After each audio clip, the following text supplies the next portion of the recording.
Okay, my Chief has now ticked over 5,000 kilometres, 5,188 to be exact. So that means it's now time to do my 5,000 kilometre longer term Indian Chief review.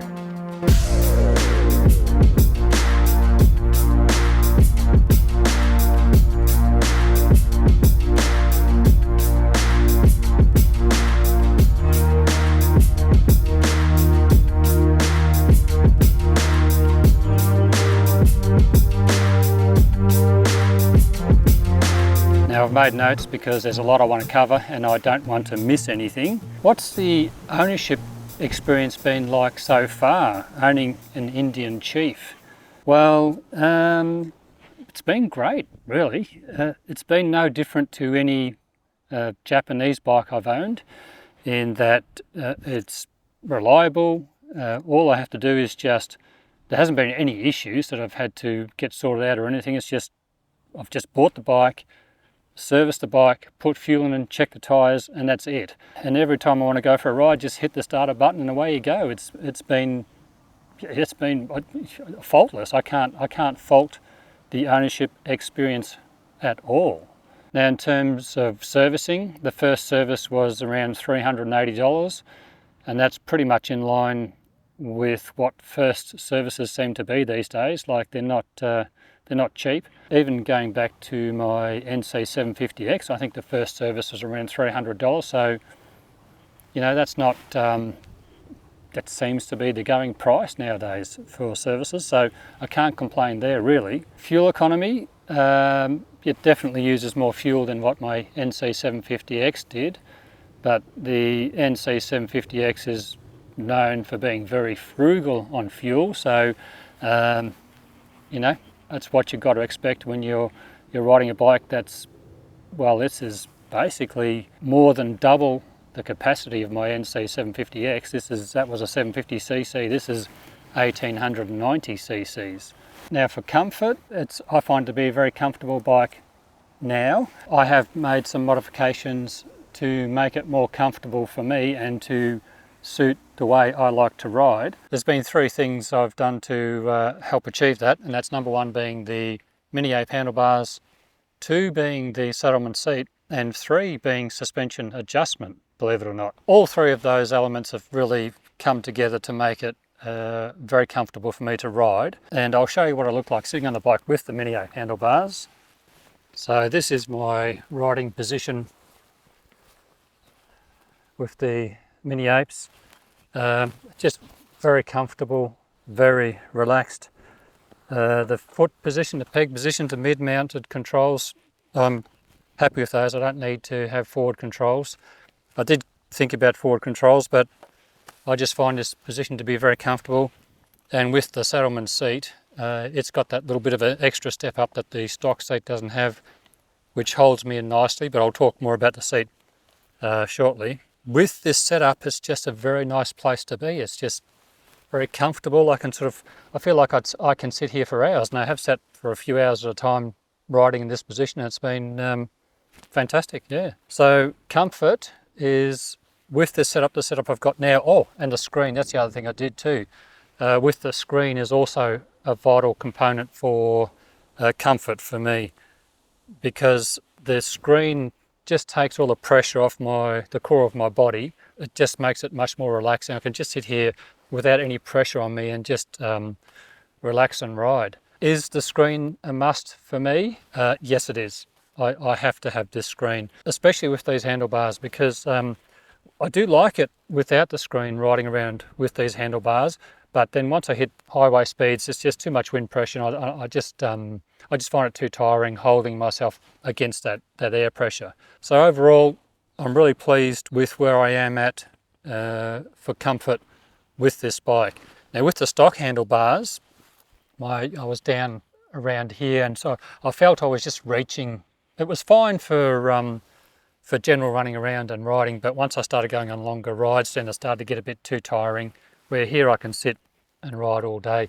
And the other thing too, I've noticed that with the mini ape handlebars, previous bikes I've had, even off my NC750X, my right shoulder would get sore just sort of with my arms down here. now that my arms are higher, all that's gone away. And I'd also get a pain in the middle of my back too with the previous bikes, the NC750X and even my Vulcan Vaquero. I would get that pain just in the middle of between my shoulder blades. But with these handlebars, I don't get any of that. I get no pain, and I can literally sit for hours. And one of the worries was with the Mini Apes, because this is the first time I've had handlebars this high, was that my hands might go to sleep or or I'd have less circulation in my hands at this height. But no, it's been totally fine. I have no issues at all.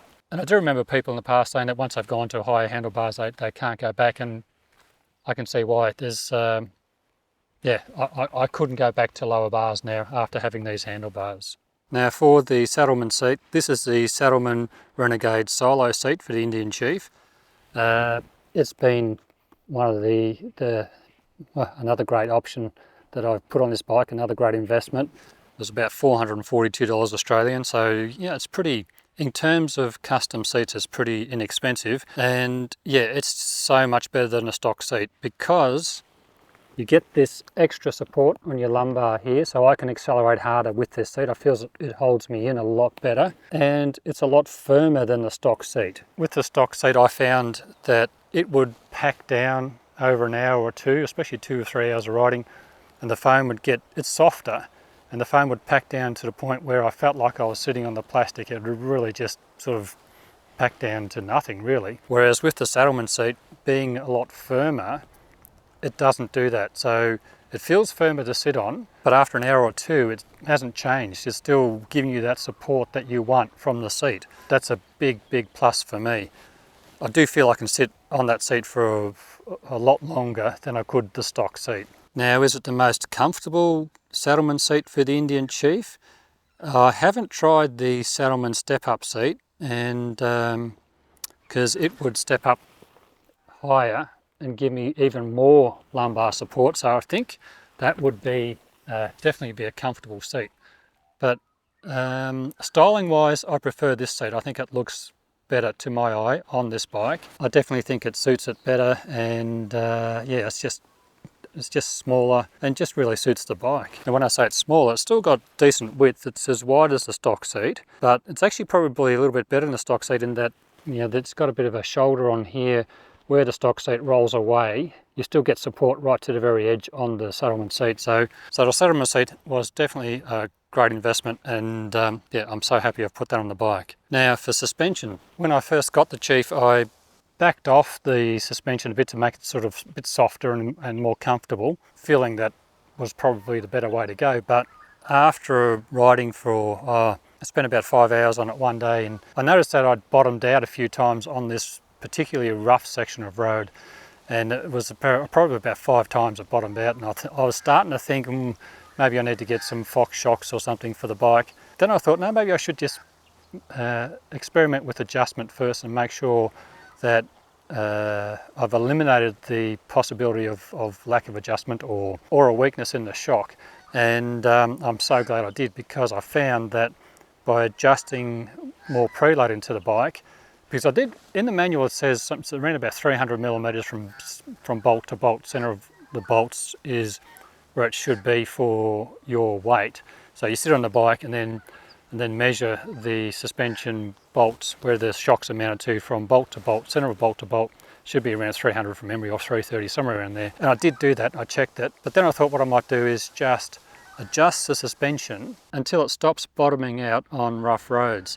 And so I had this probably about 5 millimeters with less tension on the spring, and so I kept adjusting the adjusters and putting more preload onto the bike until I basically eliminated the bottoming out. And I just did it a millimeter at a time, just kept sneaking up on the preload, and I've got it to a point now where it doesn't bottom out at all, really. I can't remember the last time it bottomed out, and I have hit some pretty big bumps. Phil was following me the other day and went over this big bump, and it really the bump jumped me out of the seat. It was that big, but the bike didn't bottom out, so that was really, really good. So for modifications to the bike, that about covers it, really. Seat, screen, handlebars.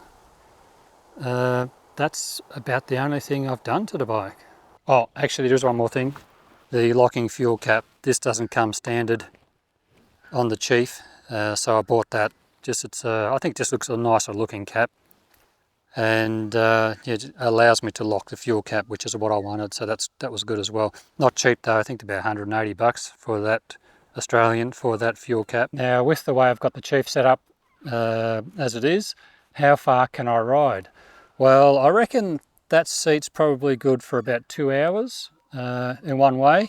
So if I was to ride 2 hours in one direction and then have a break, have lunch, whatever, and then 2 hours back home again, I reckon that's what that seat's good for. So is the Chief Dark Horse a good touring bike?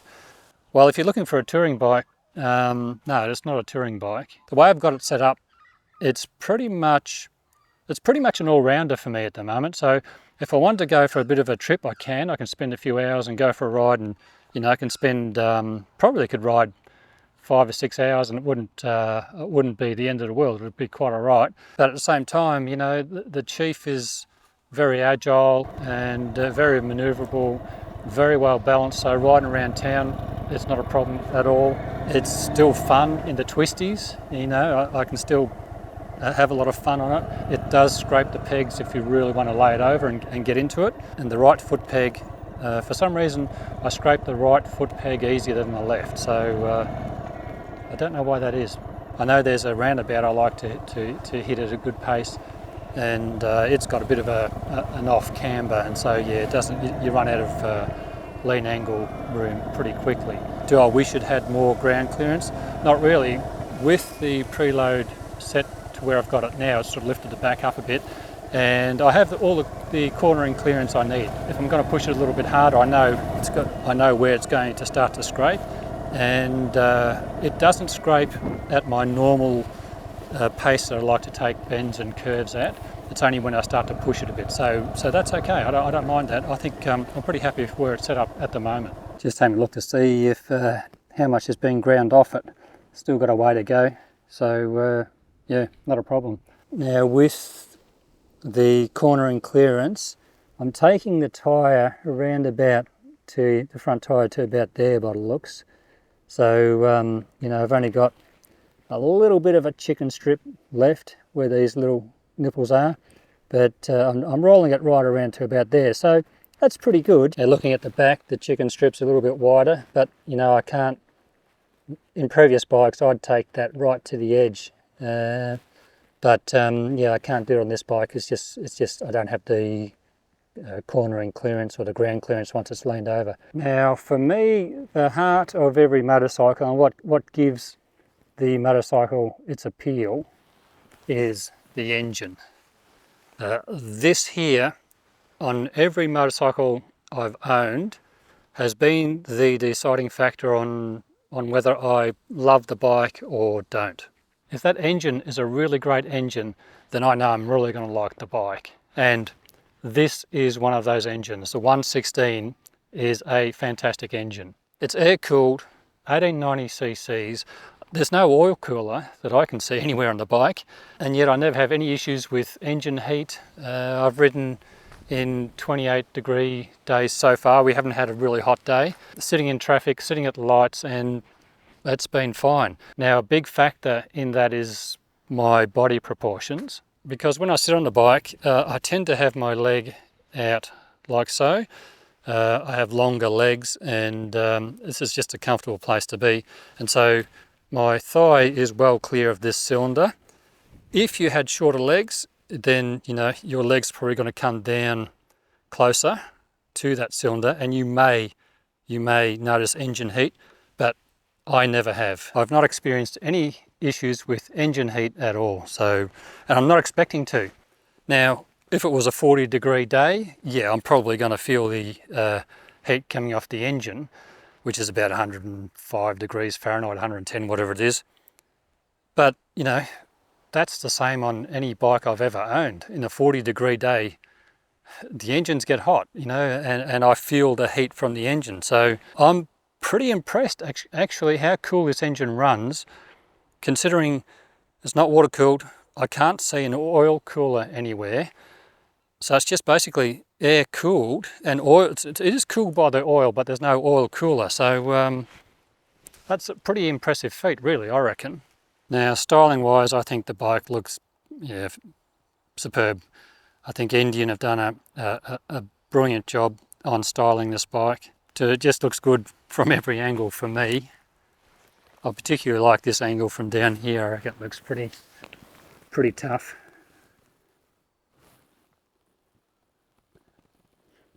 It really works for me, this bike. Now, the other thing I want to talk about is the gearbox and clutch. The gearbox is nice and slick to go through the gears. Yeah, no complaints at all. It's a really nice gearbox. It's not heavy, it's firm, it's solid, but it's not stiff or heavy to change. Everything's just very slick. The Chief comes with a slipper clutch, so the clutch pull is nice and light. It's not a heavy clutch at all. It's just a nice light, pulling the lever, which I really like, I really appreciate. The hand never gets tired. I can sit there at lights and hold it in for a few sets of lights while I'm sitting there. It's not an issue at all. And that slipper clutch, I think, also helps with the shifting of the gears. In terms of features, the Chief comes standard with cruise control. Now, surprisingly, I don't use the cruise control that much. And I find that when a bike has larger grips, then I don't need cruise control that much because my hand's comfortable.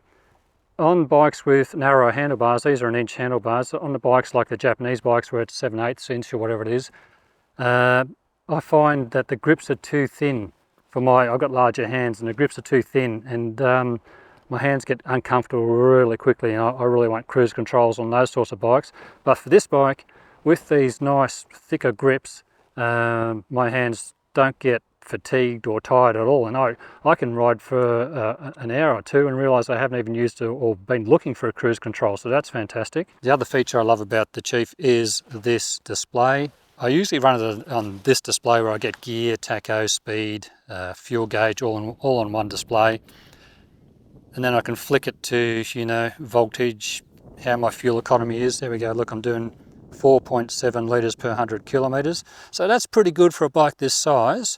And that's me just riding normally. I haven't been babying it or anything like that. And I'll convert that to US miles per gallon now so you can see what that's like. Here's my current ride information. And this is its crowning glory, GPS, music, phone calls. Lately I've stopped using Bluetooth and things like that on my helmet. I've taken it off altogether because, I don't know, I just find it distracting and takes away from the pleasure of riding a bike for me. So I don't get, I can't listen to music or take calls, but I'm enjoying the ride by not having that feature on my helmet. So that's been really good. But with this display, whatever display I've got it on, if someone texts me or I get a phone call, I see a little pop-up appear on the screen and I know it's someone's trying to get hold of me, and then I can pull over and make a call or whatever, or see what it is if I want to. But it just shows me their name and I know if it's a text or a phone call. So I'm not going to do a review on the Saddlemen Seat, a proper review, until I've done about 6,000 kilometres on the bike, because I put it on at about 4,500 kilometres, and Saddlemen says it takes about 1,000 miles to break in. So that'll be about 6,000 kilometres by the time I'll be ready to review it. But so far, it's shaping up well. Now, with 5,000 kilometres on the bike, how are the tyres wearing? Well, they're doing pretty good, actually. I thought being a little bit softer compound, they might wear out a lot quicker. But at this stage, I reckon I can see myself getting perhaps 10,000 kilometres, maybe even 12,000 out of the tyres, which would be fantastic if I can get that far. The next service is due at 8,000 kilometres, and they definitely won't need replacing by then. It's only 3,000 kilometres away. So yeah, tyres are holding up well. Would I put these tyres back on again next time when they need replacing? Yeah, 100%. I am very happy with these tyres. I love the way the bike handles, the way it grips, and the way it rides with these tyres. So yeah, I won't put anything else on again, bar these tyres. Now, just on the engine characteristics of this bike are, it's all about torque. I typically change gear by about 3,000 RPM. That gives me all the push I need and all the grunt I need. I don't tend to rev the bike out, it just doesn't seem to need it. If I want more acceleration, I just twist the throttle more. I ride it around in standard mode because I find sport mode's just too aggressive for the sort of riding I do. You twist the throttle a little bit in sport mode and it just launches, and it can be a bit of a handful around town actually. So yeah, standard mode all the way for me. I get all the acceleration I need, and I have seen that you can get 126 cubic inch kits and 131s, and I even saw a 116 kit that you can get which will give this engine 175 horsepower on the dyno. It's got either a turbocharger or a little supercharger that bolts onto the bike. So this engine is a tank of an engine. It can take a lot. I can see this engine lasting me a long time. And that's the thing with this bike. I can see myself owning it for a long time. It's just so good. It's just, I just love the bike. 5,000 kilometers in and I'm still loving it. I think that's a pretty big tick for Indian. So what's it like on the highway? Well, yeah, it's beautiful on the highway. It just sits there, fantastic. It seems like 6 gear is a bit of an overdrive, and if I'm doing 100 kilometers an hour, which is 60 miles an hour, then I'll leave it in fifth, because it just does feel like it's labouring a little bit in sixth at that speed. Sixth for me seems to really like about 120 kilometers an hour, which we can't do here. So I can see how for the American market, you know, you guys have a bit higher speed limits than we do. So it would be perfect at around 70 or 80 miles an hour, so probably 80 miles an hour in sixth gear. That would be the sweet spot for this bike. I wish we could run 120 kilometers an hour on the highways, because yeah, that would be just perfect. So if I'm doing about 100, I tend to leave it in fifth gear. If I get on the freeway at 110 and you know you pass a car or something, then I'll whack into sixth. But other than that, yeah, for anything around 100 kilometers an hour, then it's fifth gear. So overall, it's a pretty easy bike to live with, and it's a very easy bike to ride. I find it pretty effortless everywhere.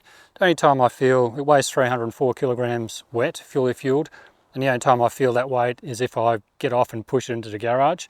But other than that, as soon as it starts to roll, even picking it up off the stand is very light and easy. Now, when I say light, naturally I mean for a cruiser. It's not like a postie bike or a 100cc bike to pick up off the stand. But for a cruiser, yeah, I find it pretty effortless to lift up. And the other thing too is technique. This was a little tip I'll share for people who might be struggling to lift up heavier, larger bikes. I have a little thing I do which makes it so much easier.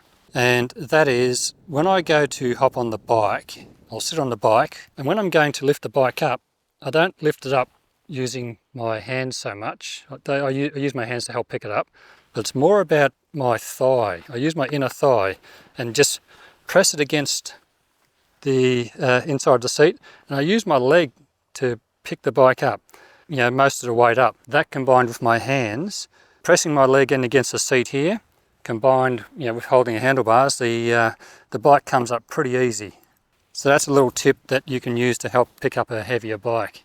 And I've always done that for my bikes, just use my inner thigh to help pick up the bike as well. Okay, if something were to happen to my Chief, would I buy it again? If it got stolen, you know, as an accident or whatever, 100%. This is exactly what I would buy again if I need to replace this motorcycle. It really is becoming the perfect bike for me. There are 2 more mods I want to do to the bike, which I forgot to mention, and that is, one, the exhaust system. I want to get some slip-ons for the bike, and I'm going to get the Reinhardt slip-ons, so that's on the list, and then also a sissy bar. I want to put a sissy bar on the back here, so I can just sit a bag and put some luggage on the back of the bike, and I want to get a taller sissy bar for that. And so I'm probably going to have to make up something, because I've had a look around. There's nothing really I've found that is what I'm looking for. So once those 2 mods are done, then I'm done. The bike's finished, and I think it'll be pretty well where I want it to be. So should you buy an Indian Chief? Well, that's completely up to you. All I can share is my experience, and then you can make your own decision up. There's nothing about this bike that discourages me from recommending it to you. Yes, it comes with a high recommendation. I think it's a fantastic bike. It's reliable, it's powerful, It's comfortable once you get it set up to your body proportions and your body shape. I have no qualms recommending this motorcycle. Now, would I recommend this bike over a Harley? Well, that's a tough thing, you know, because to compete with Harley, the only way Indian can do that is to produce a bike which is as good for less money or better featured for the same dollars as a comparable Harley. My gut feeling is that you're getting better value for money with the Indian, but having said that, if you've always had your heart on owning a Harley, I'd recommend buy a Harley. You'll see a video from a YouTuber and they're loving whatever brand bike they've got. You'll sort of think, oh, I should consider that. But if you've always wanted a Harley, then I would advise that you buy a Harley. And because if you bought an Indian thinking you're going to save a few $1,000s, but you always really wanted a Harley, you're never really going to be happy until you buy that Harley. For everybody else, if you don't mind whether it's Indian or a Harley, I would definitely recommend that you take one for a test ride and see what you think of it. And better still, test ride both. All right, I think I'll sign it off there. If you've made it this far, thank you so much for watching. It's probably a longer video by the time I edit it all together. Thanks for watching. Thanks for all your support. And until next time, bye for now.